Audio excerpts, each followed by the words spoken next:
Hello everyone, আসসালামু আলাইকুম। এগুলো কাকে দেখা যাচ্ছে? আয়রা অ্যান্ড আইজা।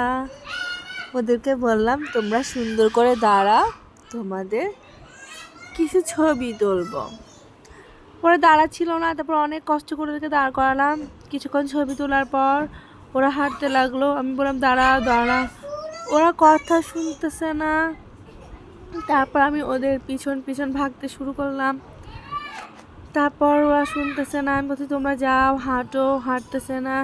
দুজন পাখির মতো উঠতেছে আর ঘুরতেছে। সারাদিন খেলাধুলা করতে করতে ক্লান্ত হয়ে যায়, তারপরে আবার উঠে খেলাধুলা শুরু। এরকম করতে করতে প্রচণ্ড টায়ার্ড ওরা।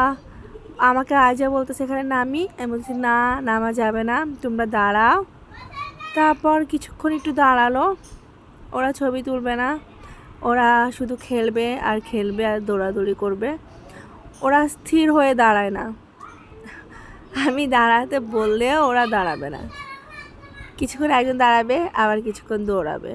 বাচ্চাগুলো হয়তো বা এমনই হয়। তারপর আজ মুরগির পিছনে পিছনে গেল। আমি আয়রাকে বলছি আয়রা তুমি যাও, আজের পিছনে যাও। ও কথাই শুনছিল না, তারপর গেল। তারপর আর কি, ওদের দুষ্টুমি দেখতে লাগলাম।